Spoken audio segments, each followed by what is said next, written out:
Hi friends, welcome to home creation. నా ఛానల్ని మీరు ఫస్ట్ టైం చూస్తున్నట్టయితే ఛానల్ని సబ్స్క్రైబ్ చేసుకోండి, పక్కనున్న బెల్ ఐకాన్ యాక్టివేట్ చేసుకోండి నా నెక్స్ట్ వీడియో నోటిఫికేషన్ కోసం.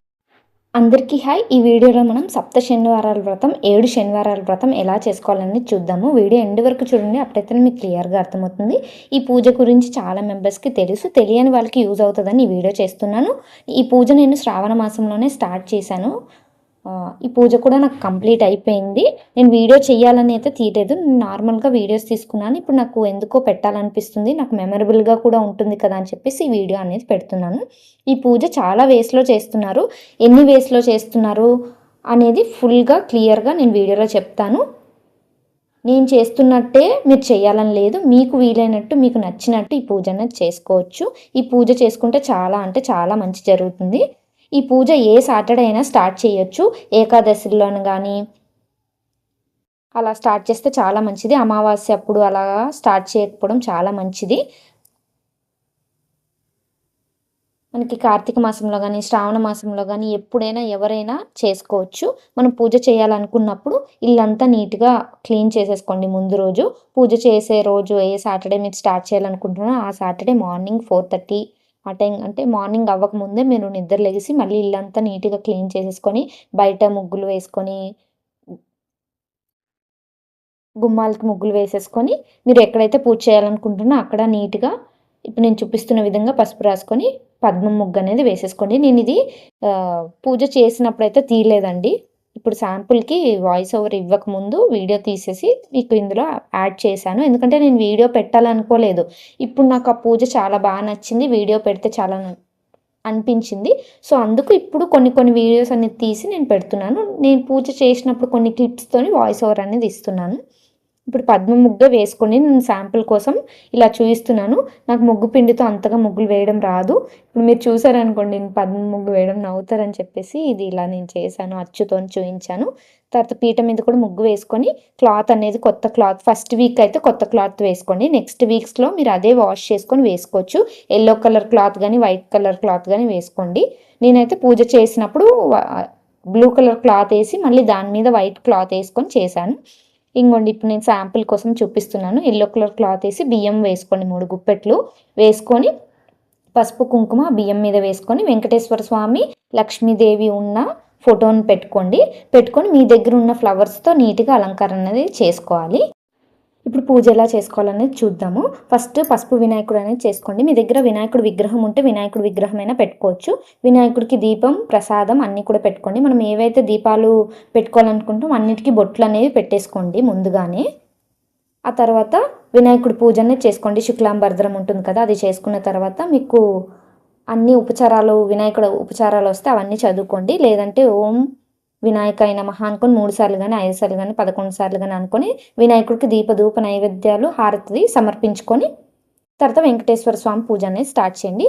వెంకటేశ్వర స్వామి పూజ చేయకముందు ఫస్ట్ మనం శనీశ్వరుడికి తలుచుకోవాలి. ఓం శనీశ్వరాయ నమః అనుకొని 3 సార్లు కానీ 5 సార్లు కానీ 11 సార్లు కానీ అనుకోవాలి. ఆ తర్వాత శ్రీ పద్మావతి అలివేలు మంగమ్మ సమేత శ్రీ వెంకటేశ్వర స్వామి ఆవాహయామి అనుకొని అన్ని దీపాలు వెంకటేశ్వర స్వామికి సంబంధించిన దీపాలన్నీ వెలిగించుకొని ఇంకా పూజని స్టార్ట్ చేసుకోవాలి.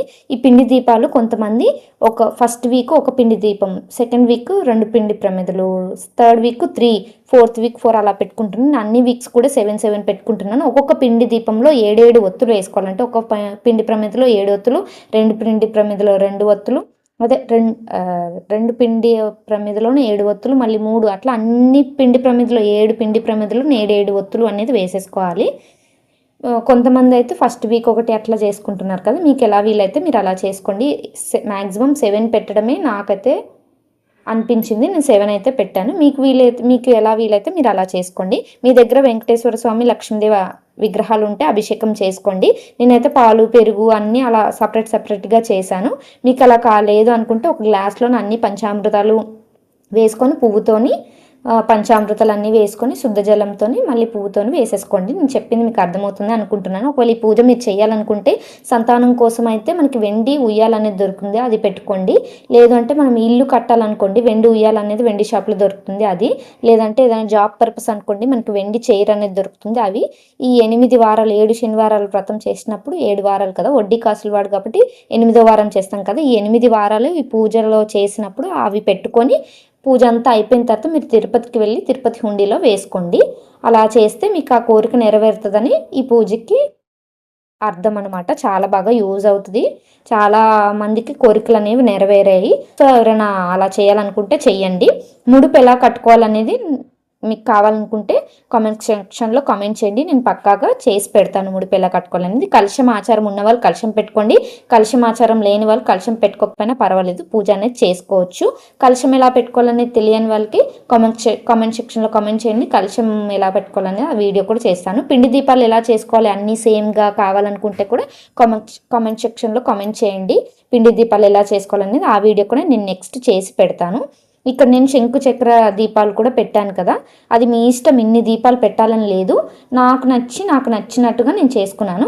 ఇక్కడ మీరు వినాయకుడి పూజ అయిపోయిన తర్వాత శనేశ్వరుడికి తలుచుకున్న తర్వాత పద్మావతి అలివేలు మంగమ్మ సమేత శ్రీ వెంకటేశ్వర స్వామికి ఆవాహనం చెప్పిన తర్వాత వెంకటేశ్వర స్వామి అష్టోత్తరాలు, పద్మావతి అష్టోత్తరాలు, లక్ష్మీదేవి అష్టోత్తరాలు, మనకి సప్త శనివారాల వ్రతానికి 5 కథలు ఉంటాయి కదా, 5 కథలు వినండి. ఇంకా మీకు టైం ఉంటే గోవిందనామాలు కూడా చదువుకోండి. నేనైతే ఈవినింగ్ చదువుకున్నాను గోవిందనామాలు, మార్నింగ్ అయితే జస్ట్ కథ వరకే చదివాను. వెంకటేశ్వర స్వామికి తులసి దళాలు ఒక్కటైనా ఉండాలండి ఖచ్చితంగా. తులసి దళాలతో అష్టోత్తరం చేయండి. లక్ష్మీదేవికి కుంకుమ పూజతో చేయండి. నేను ఒక్కొక్క వీక్ ఒక్కొక్కలా చేశాను. వెంకటేశ్వర స్వామికి ఫస్ట్ వీక్ తులసి దళాలు, నెక్స్ట్ వీక్ కర్పూరం పూజ, ఇంకొక వారము యాలకులతో, అలాగా ఒక్కొక్క వీక్ ఒక్కొక్కలా చేశాను. లక్ష్మీదేవికి మంగళకరమైన వస్తువులు కాయిన్స్తో ఇలా చాలా వేస్లో చేసుకోవచ్చు. నెక్స్ట్ వీడియోస్లో అప్కమింగ్లో అన్ని వీడియోస్ కూడా వస్తాయి, మీకు చూస్తే క్లియర్గా అర్థమవుతుంది. మెయిన్గా పెట్టవలసిన ప్రసాదం వడపప్పు, బెల్లం, చలివిడి, పానకం, పంచామృతం, నల్ల నువ్వులతోని లడ్డు, చిమ్మిలి లేదంటే తెల్ల నువ్వులతైనా, నల్ల ద్రాక్ష పళ్ళు ఖచ్చితంగా పెట్టాలి. మిగిలిన ఏ ఫ్రూట్స్ అని మీ ఇష్టం పెట్టొచ్చు. మనకు పిండి దీపాలు కొండకిపోయిన తర్వాత ఆవుకైనా పెట్టేయచ్చు, లేదంటే పారే నదిలో వేసేయచ్చు, లేదంటే ఎవరో తొక్కని ప్రదేశంలో చెట్ల కింద వేసేయచ్చు, లేదంటే మీ బిల్డింగ్ మీద పక్షులు తినే దగ్గరైనా వేసేయచ్చు. సాయంత్రం గోవిందనామాలు చెప్పుకొని దీపధూప నైవేద్యాలన్నీ సమర్పించుకోండి. సాయంత్రము వెంకటేశ్వర స్వామికి వినాయకుడికి తాంబూలం సమర్పించండి మార్నింగే. నేను సాయంత్రం పూజ ఈ విధంగానే చేసుకున్నాను. ఫైనల్గా నేను చేసుకున్న ఫస్ట్ వీక్ సప్త శనివారాల వ్రతం పూజ ఈ విధంగా ఉంది. మీరు ఇలా చేసుకోవాలని లేదు, నేను చేసినట్టు సింపుల్గా అయినా చేసుకోవచ్చు. ఏవైనా పాయింట్స్ నేను మర్చిపోయి ఉంటే నెక్స్ట్ వీడియోలో నేను చెప్తాను. మీకు ఏదైనా ఈ పూజలో డౌట్స్ ఉంటే కామెంట్ సెక్షన్లో కామెంట్ చేయండి. నేను నెక్స్ట్ వీడియోస్లో ఆ పాయింట్స్, ఆ డౌట్స్ క్లియర్ చేస్తాను. ఫైనల్గా నేను చేసుకున్న ఫస్ట్ వీక్ సప్త శనివారాల వ్రతం ఈ విధంగా ఉంది. మీకు నచ్చిందా లేదా అనేది కామెంట్ సెక్షన్లో కామెంట్ చేయండి.